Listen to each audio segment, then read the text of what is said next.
Samot-saring batikos ang representante ng mga OFWs na si Congresswoman Marisa Delmar Magsino. Minura sa komento, hayop at traidor daw. Ito'y matapos makita na kabilang ito sa lumagda sa impeachment na inihain laban sa Vice Presidente Inday Sara Duterte. Gumawa daw ito ng desisyon na hindi man lang daw pinaalam sa sektor ng mga OFWs.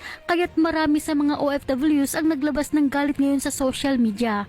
Lingid sa ating kaalaman, halos lahat ng mga OFWs ay maka-Duterte, kaya't ganito na lang katindi ang hagupit ng galit ngayon ng mga OFWs. Sa mga komento, pinahiwatig ng mga OFWs ang kanilang pagkadismaya. Ani sa mga komento, traidor ka, kapal ng mukha mo, di mo ba iniisip kami mga OFWs, ayaw namin ma-impeach si Sara Duterte, ipinaglaban namin yan, nakipagbardagulan kami sa mga trolls ng admin ngayon, puro paninira ginawa nila sa mag-ama.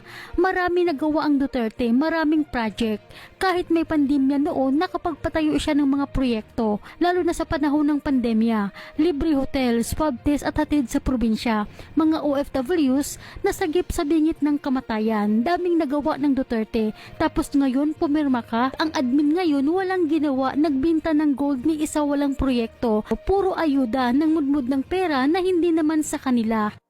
Nang dahil sa kontrobersyal na ito ng paglagda ni Congresswoman Marisa Delmar, marami ngayon ang nananawagan ng mga OFWs na hindi na umano iboto ang party list na ito dahil sa binastos daw umano sila. Sila ang nire-representa ni hindi man lang daw sila kinonsulta o ginalang ang pulso o kagustuhan nila. Na ayon pa dito sa isang komento, ang kapal umano ng mukha ng representative ng mga OFWs. Kung ating matatandaan, nagrally kamakailan ang INC para itigil ang impeach laban kay Inday Sara Duterte, pero hindi nirerespeto ng Kamara ang panawagan ng Iglesia ni Cristo dahil patuloy pa rin nilang ginawa ang impeachment ni Inday Sara Duterte kung saan nagsanib puwersang lumagda ang 215 na mambabatas, kabilang dito si Congresswoman Marisa Delmar Magsino laban sa impeachment ni Inday Sara Duterte na ngayon viral at mainit na pinag-uusapan sa sektor ng mga OFWs. Kaya't umani ito ngayon ng batikos mula sa mga OFWs saan man panig ng mundo. Shout out sa OFW Party List Representative Marisa Magsino. Ma'am, una sa lahat, OFW ka ba? Huwag niyong gamitin ang OFW Party List para sa personal at pansariling interest. Kami po mga OFW ay hindi sang-ayon sa impeachment ni VP Inday Sara Duterte. Kahit sino pang OFW ang tanungin ninyo. Kaya please lang, tigilan nyo na ang panluloko. Huwag nyo kaming gamiting mga OFW sa mga agenda ninyo. Sa lahat ng mga kapwa naming mga OFW, nanawagan ako, ibasura at huwag iboto ang OFW party list na darating na eleksyon. Samantala, naglabas naman ngayon ng opisyal na pahayag ang Vice Presidente ng Pilipinas, Inday Sara Duterte, para magbigay ng reaksyon hinggil sa isyu ng impeachment ng Kamara, kung saan mahigit sa 200 mambabatas ang pumabor sa pagpapatalsik sa kanya sa pwesto, kabilang dito ang kanyang mga kumari at kumpari na mga kongresista. Narito ang buong video. Sa mga nakaraang araw, marami ang humihingi ng reaksyon, komento, damdamin ko.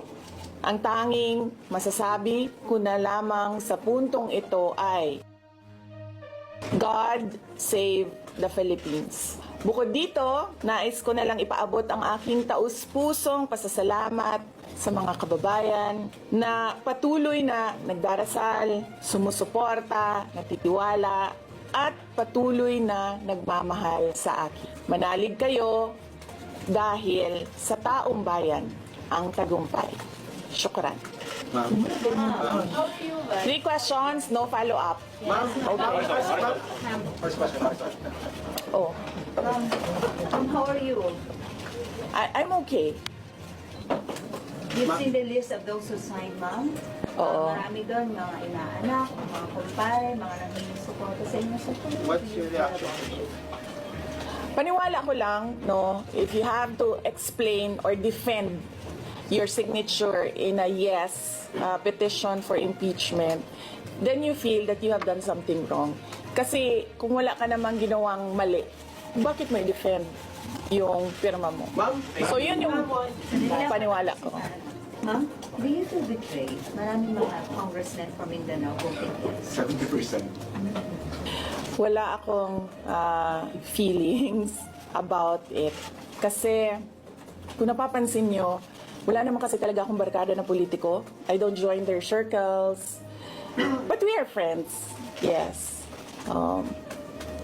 But kung ninong at ninang lang ng mga anak, walang ninong at ninang na politiko ang mga anak ko. Oo. Maliban kay Stonefish, dahil nandoon si former President Erap Estrada. So, I don't move in the circle of politicians. Kaibigan, yes. But to say that meron akong close relationship, personal relationship with them, wala naman.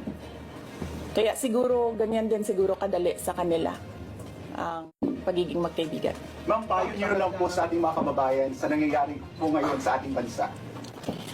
Yes, sabi ko nga kanina sa statement ko sa ating mga kababayan na patuloy na sumusuporta, nagmamahal, nagdarasal, napakahalaga nun, ay manalig lang sila dahil sa taong bayan ang tagumpay. VP, anong nag-blooming daw katapos naman na? Nganong naa ka diri sa Manila na taga Davao man ka?